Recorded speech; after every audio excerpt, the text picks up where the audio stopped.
One of the most important questions that any motorcycle rider asks when they start their journey of riding motorcycles is, what is the best beginner motorcycle? In my opinion, the best beginner motorcycle is the one that has just the right amount of power, not too much to get you in trouble, and not too little that if you are in trouble, it can't get you out of it. The best beginner motorcycle has just the right amount of rider aids features on it, so it doesn't baby you and monitor you constantly as you're riding and prevents you from learning the essentials of riding a motorcycle, but it also doesn't let you get into too much trouble. A great beginner motorcycle is the one that lets you sit on it comfortably and doesn't hurt your back 5 minutes into your ride like some aggressive super sport motorcycles, or the other end of the spectrum, some really comfy tourer bikes like Honda Goldwing and some Harleys with your feet pushed all the way to the front of you that prevent you from making aggressive maneuvers when the time comes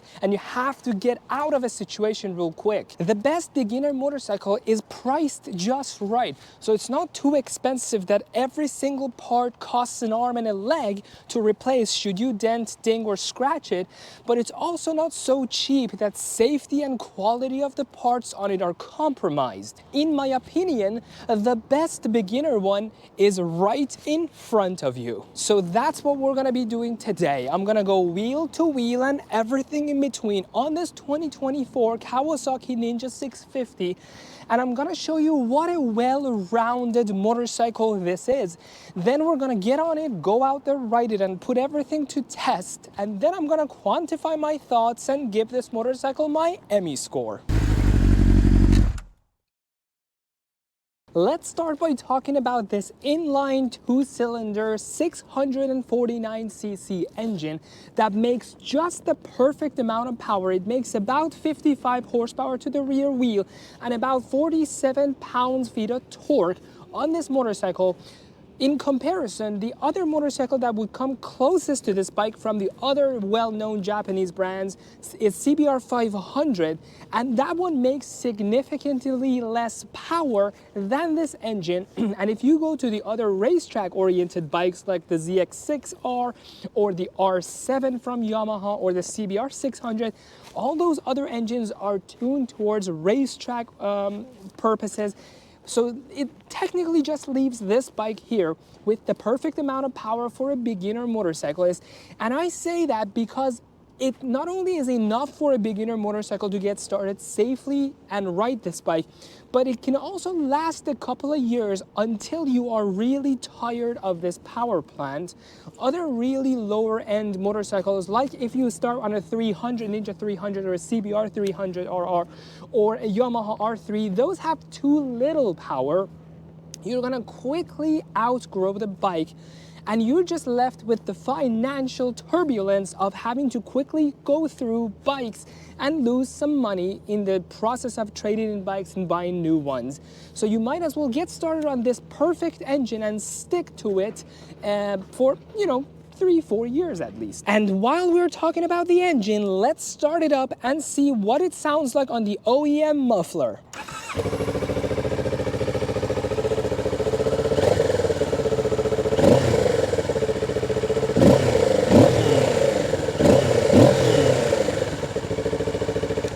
Right next to the engine, you also have this muffler, which I love the look of.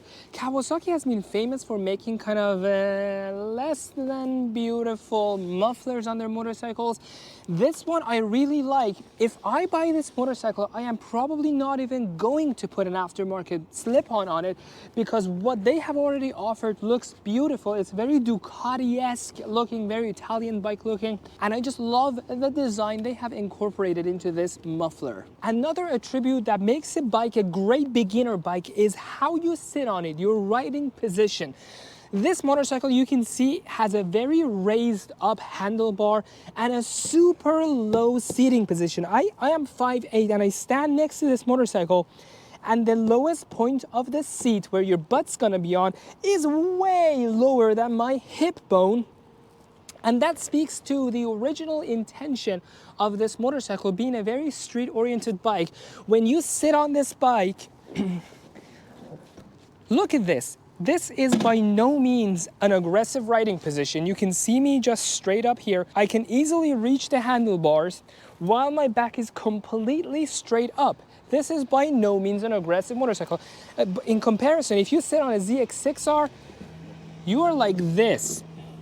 Amongst the numerous differences that this bike has compared to, let's say, the ZX6R is the rear tire size. On this one, you have a 160 tire width, which is great for the amount of power you have here. It makes maneuvering and cornering so easy. You just go in and out of corners so flawlessly. On a crotch rocket, the tire size is bigger. You have 180, 190, 200 tire sizes, which are wider because they need more grip due to the power delivery they have, power output they have, but it makes cornering much harder because you have to fight the flat patch of the tire that's in the back because they are wider tires. On this one, it is a great beginner motorcycle because the tire is thin and you can go in and out of corners super easily. Now let's talk about the design of this motorcycle. Despite what Kawasaki might want to convince you on their website, there is literally no difference between this and the previous model, the 2023 models, except the color changes. For 2024, you can get this motorcycle in 3 colors. You can either get this green, khakis, black combo. You can either get the flat gray or the graphene steel gray, 2 variations of almost the same color. Of all the colors that are available on this motorcycle, I really like this one the most. It's a very army looking paint job on it, and Kawasaki knew that. In fact, the 650 decal that's on the side fairing does have a camouflage pattern to it, completely military looking, but I really like this matte green / khakis paint here. I think it's the best of the 3 colors offered. As for the design of this bike, I really like it. Again, you don't have that many options anyways. Even if you don't like this bike, your only other option really is the CBR 500. I really like this over the CBR 500. No offense if you do have a CBR 500. After all, it's a subjective topic here. I think I like this style a little more than the CBR 500. Also, at the low starting price point of $8,200, you still get all LED lights, front, turn signals, and tail light.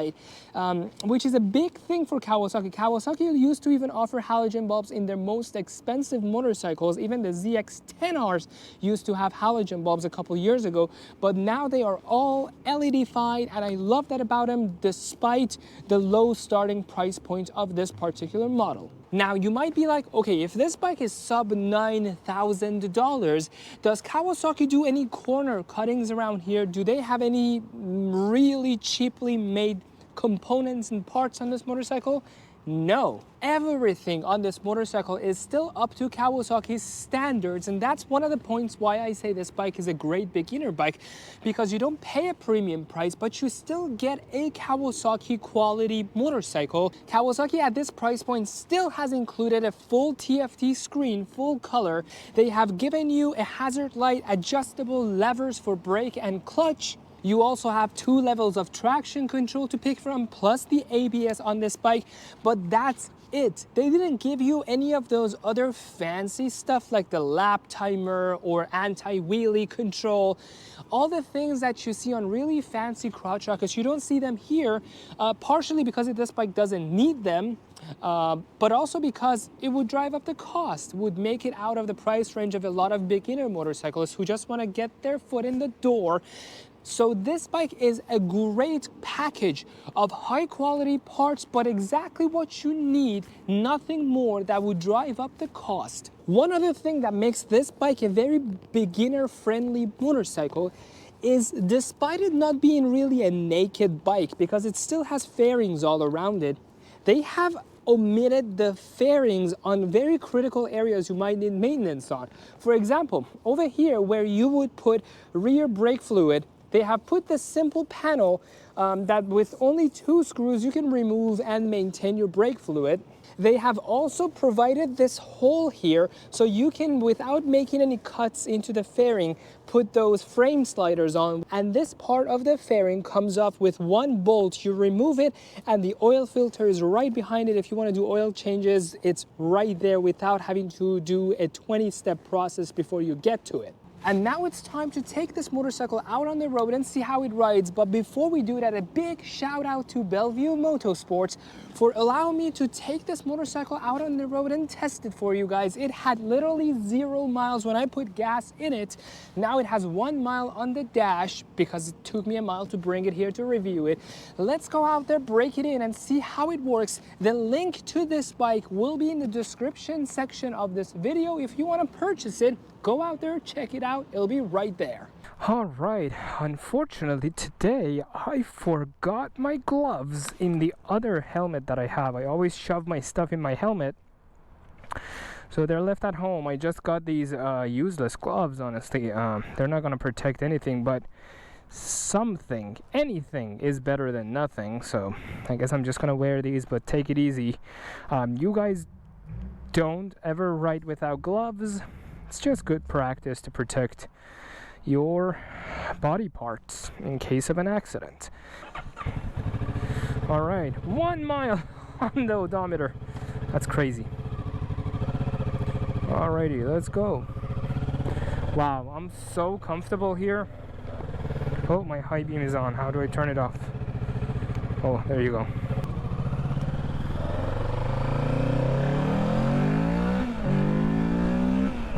Oh yeah. This bike is way more than capable. But see, like, I was flooring it and it's not outrageously fast. The clutch is so soft. It is cable clutch, so there's no hydraulic fluid here, as you can see. One of the reasons why this bike is cheap. But it doesn't really need the fluid because the cable is doing just fine. Actually, the Ducati Diavolo I used to have was hydraulic clutch, but it was much harder than this one, and that speaks to Italian engineering of a decade ago, I guess, to be fair. But anyways, I love that these are adjustable. No gear, brother.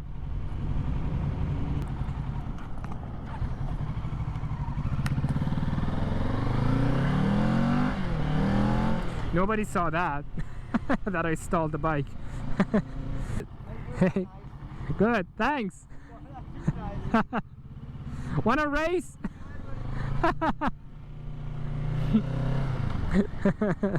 He's gonna win because I'm in traffic. Yeah, you are winning. If this bike was any more powerful than this, I would have said the brakes are underpowered.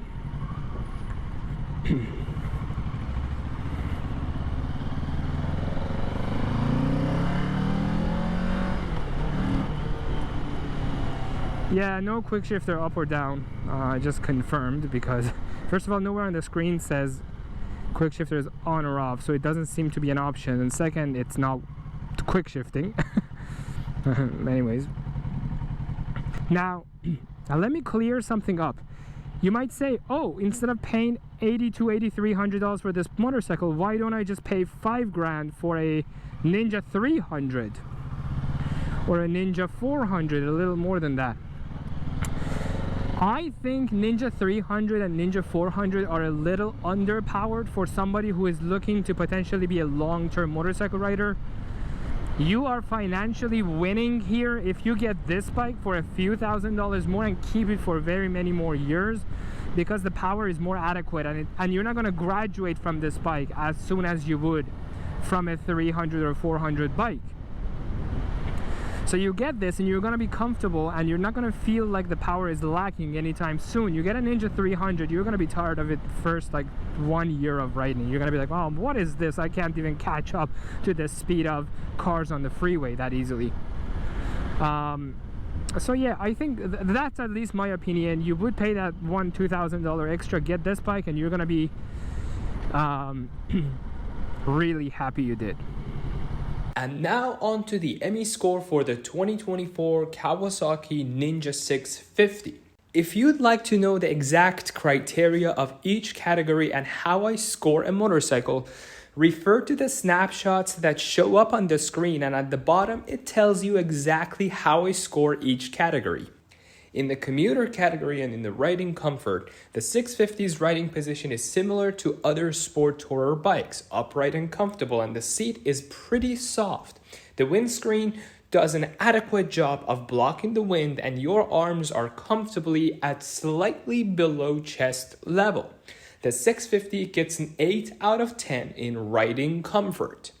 In the fuel range / features, the 650 has a 4-gallon tank and gets about 45 to 50 miles per gallon, which is a bit above average. There aren't many bikes to compare the 650's fuel capacity and range to, and the closest comparison would be the CBR 500R, which is a far less powerful bike, so it wouldn't be fair anyways.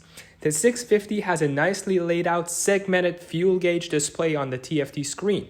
This earns the 650 a 7.5 out of 10 in the fuel range / features.